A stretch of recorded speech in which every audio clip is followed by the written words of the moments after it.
Hello, my soul family, and welcome back to our Garden Bar Lounge here, where we are going to continue the 365-day lessons from A Course in Miracles. My name is Christy Ramirez. I'm your soul coach, spiritual influencer, and motivational speaker. And I am a spiritual teacher for this course. This is a course that I absolutely love. It's my 4th time teaching this course, and every time it just gets better. But as we get started today for episode 3, we're going to continue with lesson 15 until we are guided to stop. So this is just going with the flow, as many lessons as we can get per episode. And I just want to remind a little recap of what the series is about. A Course in Miracles is a collection of Jesus's teachings, and his teachings all center on love, on teaching us how to live through our higher self, and less of the ego, less of the fear that comes with that ego. And so it takes a lot of healing work. It takes a lot of internal recognition and a lot of soul searching. And this series is but to help you and to continue to uplift you and remind you of the bigger picture by shifting your perspective. That's what the lessons at the back of the book is basically all about. It's about shifting of perspective. I do recommend that if you like this series and you want to go deeper into this book of A Course in Miracles, then please check out my teachings, which are exclusive at my School of Light, which is on my website, christyramirez.com/school. And every lesson, which is about one chapter, is about 90 minutes to an hour. That's how much information is in there. And I do promise that it's not boring. You will, stay excited, and because you want to continue to learn. And if you're curious, then it is going to incentivize you to keep going. And of course, you can always take pauses in between. It's like doing your self-study. And this is the first book that I recommend for anybody who is wanting to begin their spiritual study journey. This is the book that started it for me. My awakening began once I started reading this book. And it's just like everything unraveled from there. So I really put on my gratitude, and all the grace and the glory is to this book per se. All the glory to God who did guide this book into my life. And I hope that it does the same for you. So with that being said, let's get started. Let's just enjoy this little happy hour, enjoying the beautiful sunset right before it gets dark. And it's just about to get dark. It's a little dark already. So it's like the perfect hour. This is the hour of the day once a week that I'm being guided on Thursdays to do this series as a little just happy hour, maybe after work.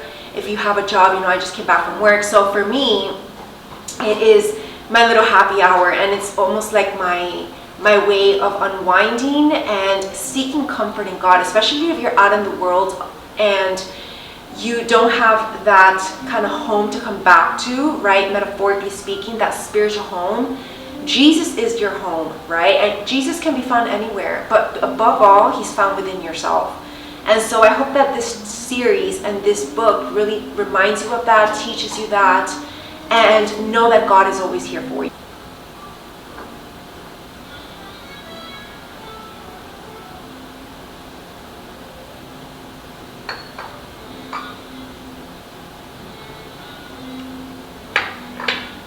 Alright, so now we're getting started and we are ready. So we're going to begin with lesson 15. My thoughts are images which I have made. That sounds pretty clear to the point, but there's so much to this, right? Because our thoughts, we need to recognize that everything that we visually see, these images that we create in our mind, is self-made. So this is psychology, because once you start believing these thoughts, even if they're not true, it can be very difficult to tell yourself otherwise. So this is why you really need to believe and just be aware more than anything that these images that you are creating in your mind, especially if they don't serve you, that they are made by yourself. So you need to almost like let down your ego as well, because sometimes the ego doesn't want you to believe that you just made something up, right? It just wants to give into that fear, whatever fears come up, right? This can be as simple as telling yourself a story about something that happened when it could have not even meant what you think it meant, right? So that's just kind of creating a negative narrative that will spiral. So let's begin reading. It is because the thoughts you think appear as images that you do not recognize them as nothing, right? Because you already think this, so there's no telling you otherwise, in a way. Unless you're just very humble and then you're just very, I guess, submissive to being able to erase these images, which is a very difficult point to get. You think them, and so you think you see them. And this is how your seeing was made, right? It's all through conditioning as well, and just how you've been raised and how you grew up and what you've been exposed to. This is the function that you have given your body's eyes. Your physical eyes, remember, are very different than your spiritual eye. And that's a lot of what we learn more in these teachings in the first part of the book. It really describes the difference between your spiritual eye and your physical eye. And so it is not seeing, because you're not really seeing, it's image making, right? It's very different. And even though, yes, your physical eye will tell you exactly what's in front of you, you are giving it meaning, right? This is what we've been building up to. You giving meaning to what you're seeing. It doesn't necessarily mean that that's what it means, right? Because everybody's meaning can also be very different. So it takes the place of seeing, replacing vision with illusions, right? So there's a significant difference between these visions and these illusions. This introductory idea to the process of image making, which you call seeing, will not have much meaning for you. You will begin to understand it when you have seen little edges of light around the same familiar objects which you see now.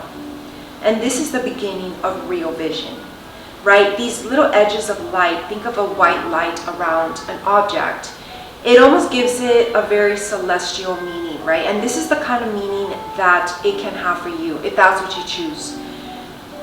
So you can be certain that real vision will come quickly when this has occurred. This is when you're really seeing spiritually, right? And because that's when you know that your perception is for the positive. Because if you're not in the right mind, if you're not spiritually aligned, you're going to give everything a negative meaning. You're going to think that everything is negative, where it can just be almost like either a message, a sign, or it can be a blessing in disguise as well, right? That's kind of turning it around for something more positive.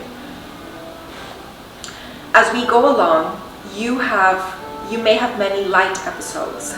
They may take many different forms, some of them quite unexpected. So do not be afraid of them. That's also another thing, like the most unexpected, I guess, revelations that you receive. That's when you know that it's also heavenly sent. Do not be afraid of them. And they are signs that you are opening your eyes at last. They will not persist because they merely symbolize true perception. And they are not related to knowledge. That's also very different. Knowledge is something that you know versus something that you perceive. And that's also something that is more explainable in one of the lessons as well, in one of the teachings. And I really suggest that you take a look at that. I believe that's chapter 3. Where, that's also an issue when you assume. When you assume, it is equivalent to being a perception. And that's very opposite of knowledge, of you firmly knowing something, right? And that's the only time that you can really make either an opinion, a decision, feel even an emotion. Because if you're assuming something, you might be assuming something based on a false emotion. And that would be a waste of an emotion as well, right? So these exercises will not reveal knowledge to you, but they will prepare the way to it. So in practicing the idea for today, repeat it first to yourself and then apply it to whatever you see around you, using its name and letting your eyes rest on it as you say, this blank is an image which I have made, and that blank is an image which I have made. So you basically have the freedom to give meaning to anything in your life and all that you see. And hopefully it's a good meaning and it's something that is going to elevate your life and your vibration. So it is not necessary to include a large number of specific subjects for the application of today's idea. Just pick one thing and just practice on that. It is necessary, however, to continue to look at each subject while you repeat this idea to yourself, especially in times when you're either being triggered or something's happening around you that's bothering you or annoying you. Then it's a good idea to repeat this affirmation, almost like this. It's a confirmation, and to remind you that whatever it is that you're seeing, you can give it a different meaning. And then the whole way that you feel about it, and even the way that you're being triggered by it, can change just because of that different meaning that you gave it. And also just repeat the idea slowly each time. So although you will obviously not be able to apply the idea to very many things during the minute or so of practice that is recommended, try to make the selection as random as possible. Less than a minute will do for the practice periods if you begin to feel uneasy. And do not have more than 3 application periods for today's idea unless you feel completely comfortable with it. And do not exceed 4. However, the idea can be applied as needed throughout the day. And I want to continue with lesson 16 for today because it's very relevant, just like continuing this thought and extending it. And so it is, I have no neutral thoughts. So now, these thoughts, that these are images that you've made, we need to now confirm and realize that there are no such thing as neutral thoughts, because it's either positive or negative, and it's something that we've created, right? So it's a good thing because you can always flip it around if it's not serving you. So the idea for today is a beginning step in dispelling the belief that your thoughts have no effect. Every thought has an effect, especially, in just the way that you're feeling. And also for manifestation, you've heard of the self-fulfilling prophecy, right? If you continue to repeat a negative thought either about yourself or something that you think is about to happen, it's almost like you're just bringing that upon yourself, right? And if you're telling yourself a negative self-belief, like negative self-talk, then eventually you will believe it, because it's just so many times that you're just telling you this and deep down you really believe it. So you need to change these thoughts and realize that there's no such thing as a neutral thought, because either it's positive or negative, and it will affect you, whether you like it or not. So everything you see is also the result of your thoughts. So everything's just like interrelated. There is no exception to this fact. Thoughts are not big or little, powerful or weak. They are merely true or false. Those which are true create their own likeness, and those which are false make theirs. So there is no more self-contradictory concept than that of idle thoughts. What gives rise to the perception of a whole world can hardly be called idle,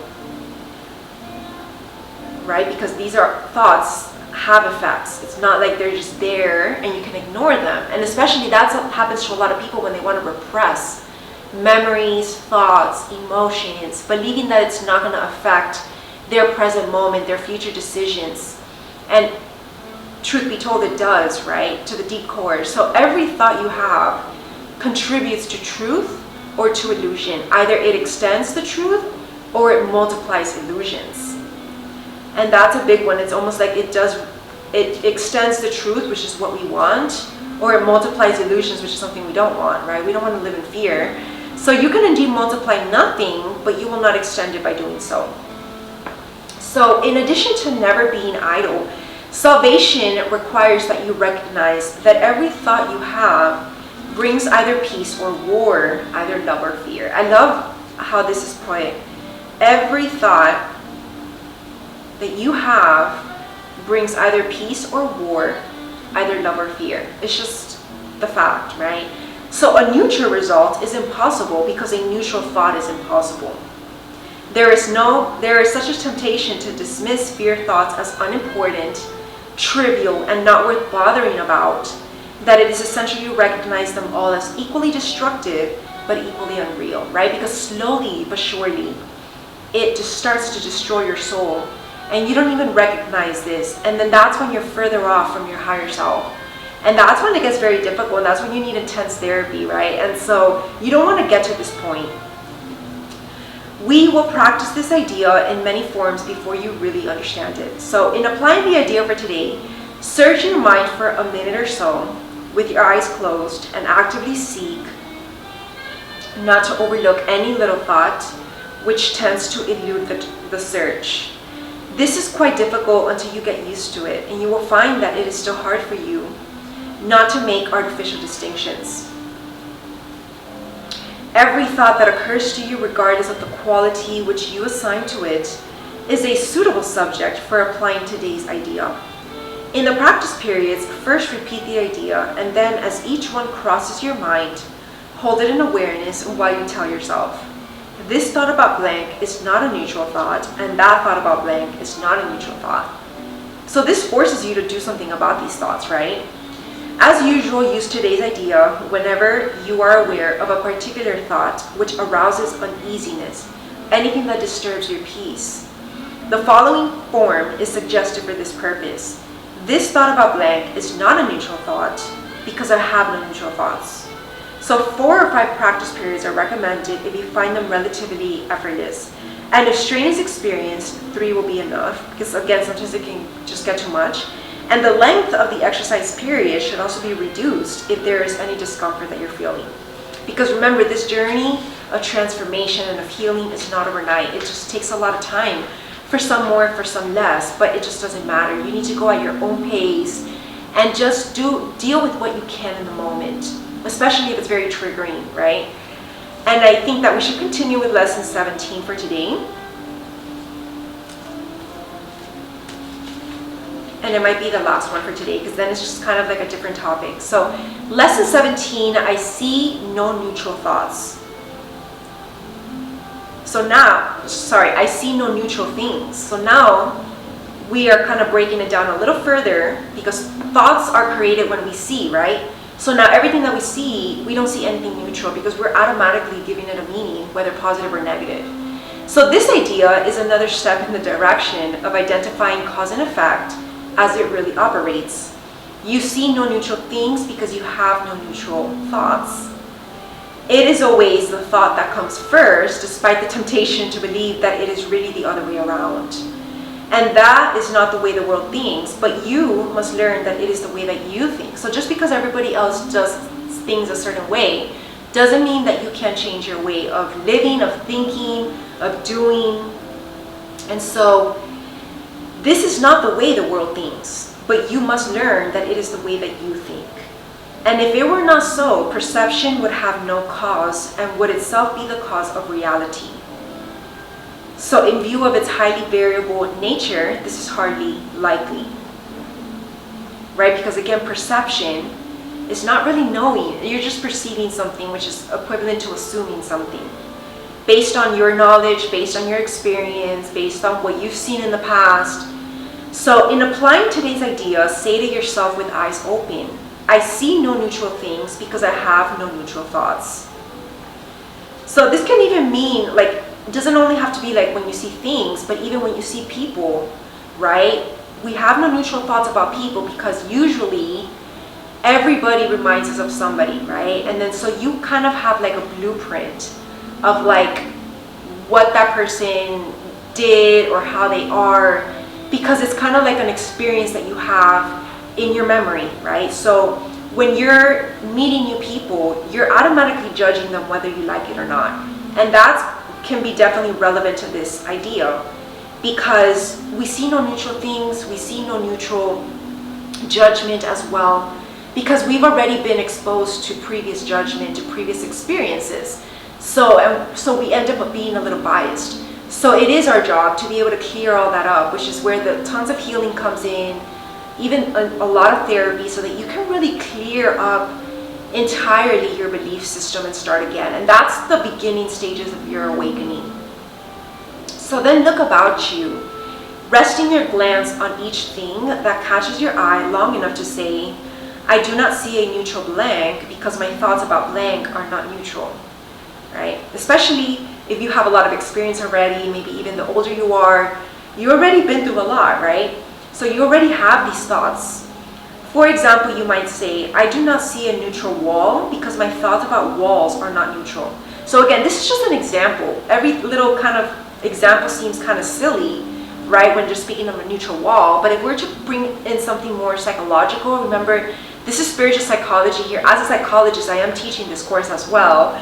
So it can be applied in any situation. I do not see a neutral relationship because my thoughts about relationships are not neutral, right? Maybe you've already been through many bad relationships, and so you have a negative connotation, an idea about relationships, or how can they end, or what they can become of, right? Because you've had this experience. Or it can be the opposite, right? Maybe you grew up in a wonderful family of married parents, and so you have a positive idea about marriage, and so you're taking this with you as kind of like your preconception of marriage per se, right? So I do not see a neutral body because my thoughts about bodies are not neutral, right? My thoughts about people are not neutral because you've already been meeting a lot of people, so you cannot have a neutral thought about people, right? So as usual, and also when it comes to like people, we're talking about human behavior, especially as a psychologist, which is the job to interpret human behavior. We kind of have an idea of how humans are going to behave in a way in a situation, right? Because it's kind of sometimes very predictable, sometimes it's not, and that's also predictable, right? The unpredictable. So we already have an idea about humans per se, right? Psychologically. So as usual, it is essential to make no distinction between what you believe to be animate or inanimate, pleasant or unpleasant, because whether or not, it's your belief system, right? And whether it's true or not as well. So regardless of what you may believe, you do not see anything which is really alive and really joyous, because you're also bringing in the past into this new present moment in the way that you're seeing. So also realize that, right? And so that is because you are unaware as yet of any thoughts which are really true and therefore really happy. So 3 or 4 specific practice periods are recommended, and no less than 3 are required for maximum benefit, even if you experience resistance. Because this is a part of the process of healing. There is going to be resistance. There is just going to be not wanting to change your thoughts, your ways, your belief system. And that's just a part of it, right? You just have to kind of jump over that hurdle. So, however, if you do, the length of the practice period may be reduced to less than a minute or so, which is otherwise recommended. So my soul family, I think that for today, we're just going to do those 3. And for the next gathering, we're going to just do as many as we can. And just know that this series is just going to take us a while. And it's just a little moment to just carefree and just lightheartedly just go over these lessons and really interpret them to the core. And maybe even see, after watching this video, you can watch it again as well. See what else comes to mind. Just write it down. Have a notebook for this series, because a lot will come in and it can be applied in so many ways, which is the beautiful thing about it, which is why we're also recommended to go very slow. It is recommended that if you're doing this alone, you can do it even just 1 a day. But since I'm only filming this once a week, we can get away with 3. So I think that we did a good job today, and I'll see you all in the next one, definitely next week. This is a weekly episode, and just enjoy this moment. I also suggest that you just sit here for after listening to this for at least 5 minutes, and just kind of go over briefly